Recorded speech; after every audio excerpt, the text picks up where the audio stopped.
Voy a empezar con un tema que es que no voy a decir nombres porque realmente no puedo. Yo firmo convenios de confidencialidad bastante rigurosos, pero sí les puedo decir de que las escuelas en este momento, sobre todo las escuelas particulares y de todos tamaños, chicas, medianas, grandes, tienen problemas, están entrando en una crisis.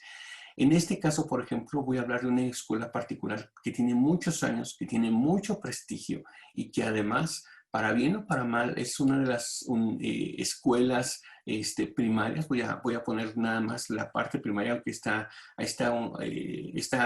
escuela tiene kinder, primaria, secundaria, preparatoria, incluso universidad. Voy a ver aisladamente la parte de primaria. Y quiero mostrarles la dimensión de su crisis. O sea, cuando vino la pandemia y levantó una crisis enorme. Les voy a decir porque, primero que nada, déjenme mostrarles los números. Yo creo que no hay nada más contundente que ver los números. Y los números son muy claros. Esta escuela en particular, ahora sí, tiene 12 grupos. Imaginemos una escuela que tiene 12 grupos, que tiene clases de inglés, que tiene clases de danza, que tiene deportes, que tiene diferentes cosas. Entonces, esa escuela me presentó estos números. Me dijo, mira, Alberto, vamos a empezar por nuestros números. Nuestros números son muy concretos. Nuestra renta mensual son 500,000 pesos. El salario de profesores, que es de los 12 grupos, son 150,000 pesos. Era un poquito más, pero traté de ajustar en números redondos para que veamos la dimensión del problema. Otros profesores, 60,000 pesos. Mantenimiento y gastos varios, 240,000 pesos mensuales. Pago de directivos, en este caso del director, subdirector, de algunas personas que son directivos, 250,000 pesos. Y además el pago a banco e impuestos son 70,000 pesos.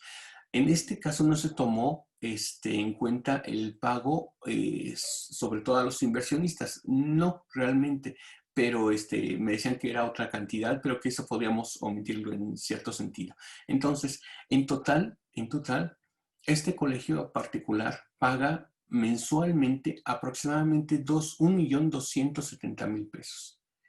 1,270,000 pesos. Si hacemos cuentas alegres y más o menos pequeñas, nos estamos dando cuenta que si la colegiatura mensual promedio es de 7,000 pesos, ya, para algunas personas es un poquito más. Hay que tomar en cuenta que hay algunas becas, pero pensemos de que todos los alumnos pagan. Supongamos que todos los alumnos pagan, supongamos que todos los alumnos tienen esa posibilidad, que no hay retrasos. Entonces, la cantidad de alumnos que se necesita para quedar tablas, para pagar los gastos, es de entre 180 y 200 alumnos por grupo. Aproximadamente, para cerrar términos, aproximadamente son 16 alumnos por salón, por grupo, pagando total y puntualmente. Hay que recordarte que en ese tipo de escuelas normalmente se tienen 6 o 7 o a veces hasta 10 alumnos que están becados con una tercera parte de beca, con la mitad de la beca, que hay más o menos ese tipo de cosas. Si nosotros vemos o nosotros recordamos cuál es la normalidad, bueno, es que normalmente vemos más o menos entre 25, 30 alumnos. Pero esos alumnos, les digo, no todos pagan en la totalidad, algunos pagan más, pagan menos. Entonces, si nos damos cuenta, realmente 16 alumnos no es mucho, tampoco es poco, pero sí los gastos son más o menos grandes. Entonces, ¿dónde viene el problema? ¿Dónde viene la crisis? En este ejemplo me dicen que ellos están acostumbrados o estaban acostumbrados a tener entre 30 y 35 alumnos por grupo. Y se estima que en este año que va a venir, se estima que la disminución de alumnos va a ser de 30 a 35 alumnos a 20 alumnos por grupo, en promedio. Entonces, si nosotros dijimos que 16 alumnos pagan, se podría decir que pagan al ras, o con 16 alumnos llegan tablas, entonces con 20 alumnos de veras es una crisis, es un desastre, porque no todos los alumnos pagan. No todos los alumnos pagan a tiempo. Hay algunos alumnos con becas.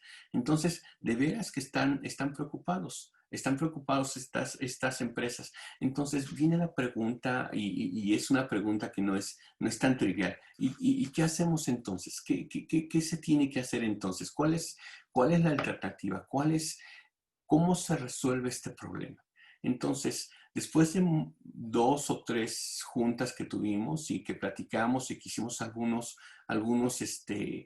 ejercicios, nos dimos cuenta que lo que teníamos que hacer primero que nada es entender que esa escuela tiene que diversificarse, tiene que emprender.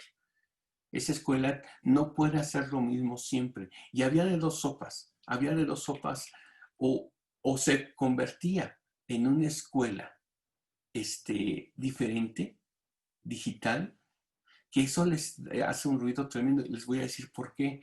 Porque los padres de familia empezaban a irse porque decían, es que si ya no tengo deportes, si ya no tengo inglés, si ya no tengo karate, si ya no tengo natación, si ya no tengo todos los demás servicios que hacían de esta empresa, de esta escuela, algo diferencial, si ya no tengo esos elementos, pues ¿para qué lo contrato? Si lo que me va a dar esta escuela que me cobra 7,000 pesos con sus clases virtuales va a ser exactamente lo mismo que va a dar otra escuela con sus clases virtuales de que cueste 2,000 pesos o 1,800 pesos. Entonces no había una diferencial. Entonces, o se buscaba la manera de seguir siendo una escuela o dando clases de una manera virtual, pero ya con otra visión, con otra forma, o se buscaba otra cosa que hacer. Por ejemplo, vender pepitas o vender molletes o vender otra cosa. Básicamente pensar en vender otra cosa.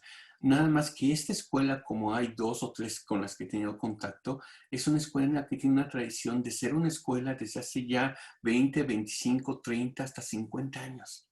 Entonces sí, me gustaría que se dieran cuenta que sí es un drama. Realmente es un drama y no es un drama pequeño, no es algo que digamos, híjole, no te preocupes, eso se resuelve de alguna forma. No es tan sencillo. Sí tenemos un problema grave. Entonces, lo que decidió esta escuela es empezar a trabajar, empezamos a trabajar con ella diciendo, bueno, ¿qué vamos a hacer? Bueno, vamos a emprender o migramos, vamos a migrar al mundo digital. Y en ese sentido, lo que nos decían, y con muchísima razón, es, bueno, muéstrame ejemplos de que la migración puede ser algo posible, que la migración puede ser algo que pueda tener algún valor interesante. O sea, aterrízame la idea y demuéstrame de alguna forma de que no voy a perder más dinero. Ya en una escuela ya se invirtió simplemente en la inversión de la infraestructura, en la inversión de varias cosas, ya se gasta un montón de dinero. Entonces, hicimos una comparativa. Bueno, ¿tú cuánto gastas? ¿Tú cuánto gastas? Bueno, 1,200,000 y tantos mil pesos. Ok, pero ¿cuánto gastaste antes? ¿Cuánto tuviste que invertir para poder abrir una escuela? Es una enormidad. Son muchos millones de pesos. Muchísimos millones. Aunque se rente el lugar, aunque no se compre el lugar, se rente nada más, porque me dicen, ese lugar donde estamos nos está costando o sí, nos está costando cerca de 20 millones de pesos. 20 millones de pesos. Ahorita con los datos que se tienen, me dicen, si nosotros quisiéramos comprar la escuela, con esta crisis nos tardaríamos años, muchos años en poder comprar ese espacio. Entonces, es una inversión muy grande. Bueno, déjenme decirles entonces qué fue lo que platicamos. La conclusión de una de los puntos fue, bueno, hay 2 ejemplos en México o en Latinoamérica, cuando menos, hay 2 ejemplos muy claros de la digitalización del conocimiento. 2 ejemplos que se ponen como ejemplo porque realmente tiene su razón de ser. Déjenme platicarles. Platzi es una escuela, es un lugar donde se dan cursos, serán tutoriales, serán cursos y se cobran por esos cursos. Platzi es, digamos que presume de ser digámoslo así, el Netflix de la educación. Tú pagas una cierta cantidad y puedes tomar los cursos que quieras dentro de él. Tiene 600 cursos más o menos. Aquí, en alguna ocasión, o sea, me metí a ver porque nos pidieron que se hiciera este análisis. Me metí a ver y en Platzi específicamente decían, es que nosotros tenemos activos en este momento, estamos hablando de 2020, 350,000 alumnos.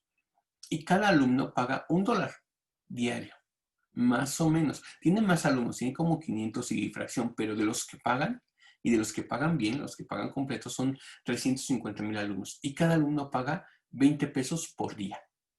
Entonces, estamos hablando de que un esfuerzo de digitalización donde se tienen 700, 600, 700 cursos, está ganando por día 7 millones de pesos. Hagan cuentas, 20 pesos diarios, y tienen activos 350,000 alumnos que están pagando, son 7 millones de pesos diarios. No es una cantidad menor, no es una cantidad pequeña. Vamos a otro ejemplo. Lo dejo esto así porque después analizando un poquito, ahorita analizamos, bueno, ¿y cuánto cuesta esta mugre, no? ¿Cuánto cuesta esto? Hablemos de otra empresa, UTEL, la Universidad UTEL de México. Se ha vuelto famosísima por sus, a diferencia de Platzi, aquí se tienen carreras de licenciatura y carreras de maestría, una que otra creo que carrera también incluso de doctorado. Tienen activos en este momento, y lo presumen en su página web, tienen activos 40,000 alumnos en este momento. Y cada alumno paga más o menos en promedio, a veces un poquito más, un poquito menos, dependiendo de algunas cosas, 1,800 pesos por mes. Entonces, si son 1,800 pesos por mes, pagan más o menos, si eso lo dividen entre 30, pagan 60 pesos diarios. O sea que diariamente 40,000 alumnos pagan 60 pesos. Entonces, al mes, UTEL está ganando 2,400,000 pesos diarios. Diarios y estables. Entonces, ¿y por qué digo estables? Porque normalmente si tú empiezas una licenciatura, quieres terminar la licenciatura, no la quieres dejar a medias. Entonces, ¿cuánto cuestan estas plataformas? ¿Cuánto costaron desarrollarlas? Y parte de lo que nosotros estamos haciendo, lo que hicimos fue, bueno, vamos a empezar a ver cuánto te va a costar este emprendimiento. Y sorprendentemente, no voy a llegar a detalles porque esta es información de la empresa que nos contrató en ese momento, pero les va a costar el emprendimiento 6 millones de pesos. 6 millones de pesos. Cualquiera de las dos plataformas. Claro, llegar a 350,000 alumnos en un caso, llegar a 40,000 alumnos en el otro caso, no es una tarea fácil, no es una tarea sencilla. Hay mucha competencia, sí es cierto, pero quiero dejar claro algunas cosas en este sentido. En todo hay competencia, porque ellos me decían, bueno, es que hay mucha competencia, ya hay gente. Sí, pero tienes varias ventajas. Una de ellas es que ya tienes un nombre. Tu nombre como institución de educación pesa. Tu nombre como institución de educación ya está en el mercado. Es más fácil para ti con un nombre emprender este tipo de cosas que una empresa que no tiene nombre o que no tiene nada. Sí, obviamente desembolsar 6 millones de pesos no es algo sencillo, y más porque desembolsas, por ejemplo, en este caso, al momento de canalizarlos con unos inversionistas o con un plan de desarrollo, pues obviamente las personas que lo quieren desarrollar tienen esta visión, porque no es solamente desarrollar la plataforma, pero tienen esta visión de vamos a colocar este negocio más o menos está al 50%, 50% el que los ejecute y el 50% el que invierta en este proyecto. Pero la verdad es que el poder pensar es que se están ganando 7 millones de pesos diarios, están ganando por otro lado 2,400,000 pesos diarios. Entonces es un riesgo, pero este emprendimiento puede valer la pena. Si se dan cuenta, las cuentas son muy claras. Sí hay competencia, claro, pero como escuela también tiene competencia. No es la única escuela de prestigio. Digo, está la Montessori, está las escuelas de La Salle, están tantos institutos que son pequeños, tantas cosas. O sea, démonos cuenta de que esto no es tan raro. Están acostumbrados a la competencia en ese sentido. Quiero dejarlo ahí. Seguramente hay algunas preguntas. Espero que en este formato nos permita platicar con ustedes un poquito al final de la exposición, porque hay muchas preguntas, pero este emprendimiento se podría hacer fácilmente desde su universidad. Y algunos otros. Sigo comentando. Y esto, si se dan cuenta, partió como